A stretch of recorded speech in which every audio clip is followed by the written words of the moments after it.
Back in 2025, I made a video about GOOMMYMUFFIN. It's a web-based cartoon duo featuring Muffin, Ghost Hunter, and Goomy, a ghost, that got popular very fast. My old video focused on how basically no artist was credited, with people calling it an industry plant. It's not, however. Cut to a year later, on the newest animation, they finally have credits for the backgrounds and music. Maybe next year we can find out who boarded it. This time around, we're looking at yet another cartoon duo called FlickandPhoebe. Where are they about? And why do people keep comparing them to GOOMMYMUFFIN? Hello, I'm Dovin, this is my friend Samantha, and we're gonna dive into another indie animation thing. Before we start, did they do anything bad? No, not at all. It's not one of those videos. Nice. It's just a bog standard internet deep dive. Also, if you haven't already, like, subscribe, and leave a comment telling us whatever you're up to while watching this video. And later in the video, we'll be looking at some fan art. FlickandPhoebe is the name of the Twitter account and duo, Flick the rabbit and Phoebe the cat. The Twitter account was created in March 2026 and only follows one person, Danny DeVito. And with how Twitter followings work, I can only assume he's the one to have made this. It would be pretty funny, but nah, it's not him. Since the account's creation, there have been several animations drawn to audio from other sources, including Super Mario Logan. Uh-oh, I don't have any money to pay you. Uh-oh, you're not getting your fucking pizza. Now, if you think this would be a video bashing or making fun of it, we're not. I think the cartoons are cute, and their interactions are fun. Yeah, they kind of have that flirty banter between the characters. However, the account did confirm they're besties first and a couple second. Going back to the GOOMMYMUFFIN comparison, one thing that they majorly differ in is that you know who worked on the thing if you just look in the animation's replies. Boards by Nan and Knife Gal, animation by Jomar Belaine, and backgrounds by Tady, and also sometimes backgrounds and art by It's Donuts FR. In my previous video about the subject, I talk about how I prefer to know who's working on a project before outright supporting it, as a purely anonymous project is just a bit weird to me. Now, I got a lot of comments about how I'm definitely wrong. I don't see how the artists choosing to remain anonymous hurts a person's connection to the art. Seriously, the most terminally online problem I've seen, bro. Who cares if they're anonymous? Literally, there is nothing confirming they're an industry plant or being funded by a big company. Samantha said it best. This is a rabbit hole of nothingness. I'm glad art was made. It looks cute. The artists are entitled to their anonymity. It's not AI slop, so it's all good. I think seeing the credits for project is fun and allows the artist to better show off their works and get hired onto other projects. In the description of my videos, you can see the credits of who made or voices what, as well as on my website. In fact, my 3D background artist has gotten commissioned because of me after a fan went to my website and clicked his link, which is a fantastic direct example of how crediting people can be good. You can also hire me to voice act in things, if you want, of course. Now, when I say crediting, I don't mean like full name with the picture, just the username, whatever works. We actually get some comments asking about the music, so you should start putting that in the videos too. Ah, that's a good idea. Whenever there's a new chapter, it's gonna be a different song, so look up once in a while to see it. But back to FlickandPhoebe, seeing the credited artists talk about the stuff they worked on is quite nice to see. It adds a bit of a more personal connection, showing off the hard work behind this production, and of course it helps promote it to their own followers. Speaking of that, when it first came out, Twitter artist Vivaldi would post, It's a bit concerning there's zero credit to any artist for this. I hope it's just someone independent, because if not, there's an artist out there not getting any credit for their amazing work. She would actually find out that the FlickandPhoebe project is produced by the Romanian studio Critical Bonk. This would be further confirmed on their YouTube channel with a community post promoting the new project on a different channel. You probably have seen their animations before, as they made quite a few Silksong ones that got pretty popular. Shout out to Valtzy for doing the research. I would prefer, however, if this was somehow mentioned in their bios on the social medias, but interesting enough, I actually have a special review for later in the video. But circling back to the initial release, people would poke fun at yet another Twitter duo popping up in their timeline. I saw a few Harold and Georges saying, "Here we go again," and quite a few references to GOOMMYMUFFIN as mentioned before. Are they even that similar?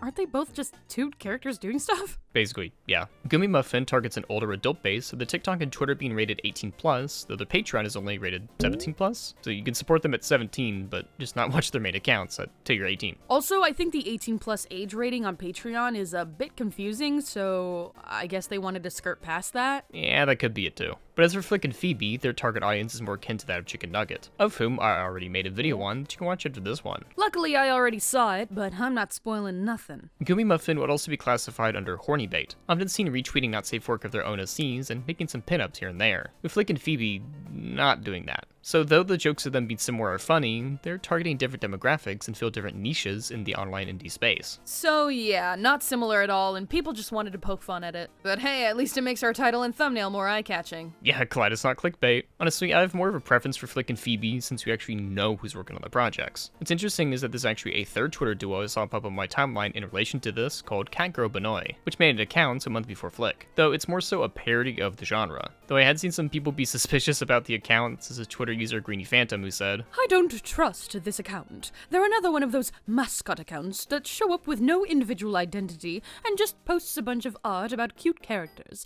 This has to be a corporation. I'm thinking 30 to 40 people. Hyperbole aside, I think this account is just one, or maybe even two people. Bunny will even poke fun at the Twitter cartoon duo in this comic right here. Guys, they're starting to get suspicious. I think I would delay the next release. The Flick accounts would even make a funny drawing quote tweeting them with Flick being in a test tube. GOOMMYMUFFIN would also retweet the comic. Catgirl and Benoy would make another comic, this time about the enemies of them, featuring Ratgirl and Rabbit, hacking into their Twitter gimmick accounts and wanting to achieve their dream of being adored by millions and making it a plushie. Then they would make a follow-up comic about how they didn't become Twitter famous and making a joke about Onage being a lesser version of Makeship. That isn't our opinions on the plush companies. I mean, if Vinny Vinesauce collabs with them, then they're good in my book. You own books? Alright, I mean, they're good on my phone. That's how I watch Vinny, by the way. Anyway, I want to talk about FlickandPhoebe since its release, as I find it cute yet interesting to talk about. Also to have it technically be a follow-up to my GOOMMYMUFFIN video without being a direct sequel. Man, I know it's only been a year, but damn, we looked way different back then.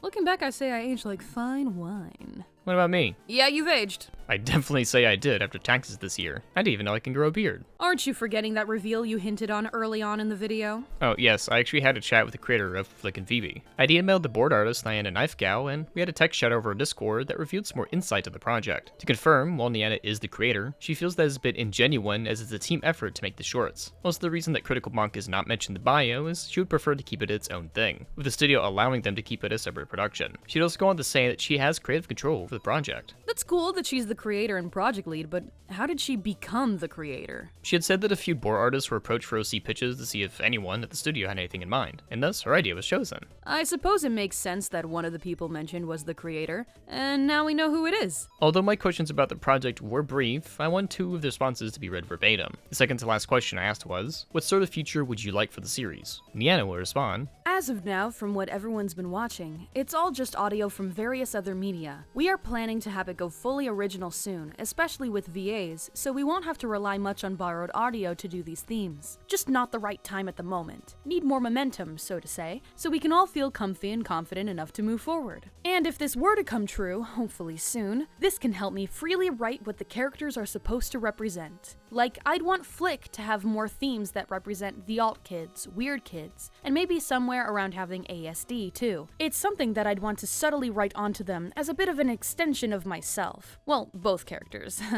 To Phoebe, I admit there's still a bit I'd want to discover more of her character. In the pitch document, I stated that she'd also cover moments of having anxiety, or mostly only being able to stick to her comfort zone. Sometimes borrowed audio won't be able to make these moments, hence the push to want to make this thing fully original someday. Her subversion to her trope on being an avid horror fan is one I'm akin to, and others seem to like it as much as I do. Maybe soon we'd like to delve more into the relationship side of these characters, especially with parts that I don't often see much in shorts media, like problems with communication with your partner, or imbalanced dynamics that clash. Topics that may need to be heard from time to time, even if it's represented by two cute-looking chibi fellas. The last question I asked if she had any words for my audience. She would say, All I can say at the moment is to please give full support to F&P, most especially on its YouTube channel, so we can make these goals happen. We still have milestones that need to be reached, and I want to be able to make those happen to continue FlickandPhoebe's character exploration and relationship development. There might also be the possibility of making new characters, but I'm still on the brainstorming phase before I jump into it. It's better when we're secure enough to feel comfortable expanding the cast. I'm glad to have been able to chat with the creator, to have this more in-depth insight on the project, from why they would prefer not to be credited to even the future of the series. I think this harkens back to why I like deep diving and learning more about productions such as this. To see that the creator wants to take these characters to different places and to have aspirations beyond the typical reusing of audio pushes the importance of projects like this. If you like to support them, please do so by following on Twitter and subscribing on YouTube. If what Niana wants to achieve comes to light, we might have another indie animation series that could go the distance and push past what we had seen before. Yeah, this seems to go in a different direction of the slice of life indie cartoons you see popping up once in a while, and I'd be interested to see where this goes. Perhaps next year I could take another look at this series if it's able to reach its goals as a production.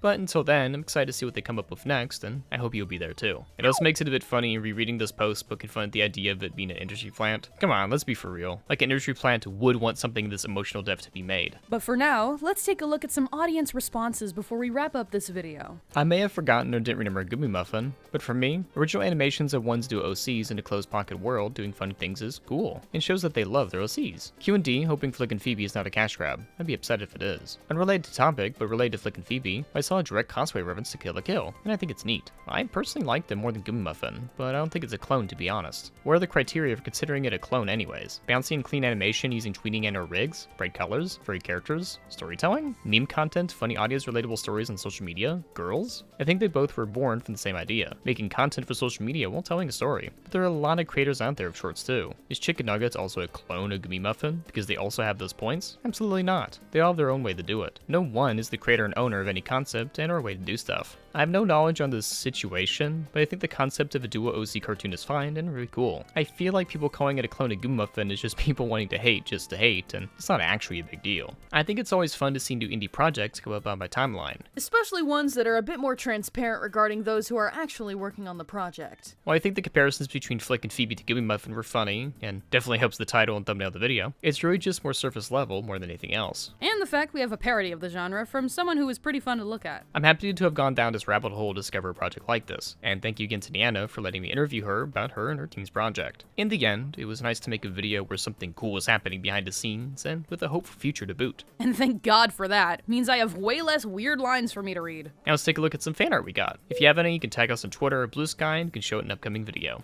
First, we have this great art by One Man Show Off who drew Samantha. Fun fact, One Man Show Off literally kickstarted my voice acting career. I could not be more thankful of this man. And I couldn't be more thankful for those big-ass hungalo gongas! And lastly, we have this wonderful art by Marfish14 who also drew Samantha asking for the Obrama can? I just love how soft and warm this is. Obramna. Thank you for the fan art. Y'all did a great job. If you made this far in the video, all I can say is go support FlickandPhoebe if you want to see more of the duo. And subscribe to us if you want to see more of us. But until next time, keep on drawing, and have a great day.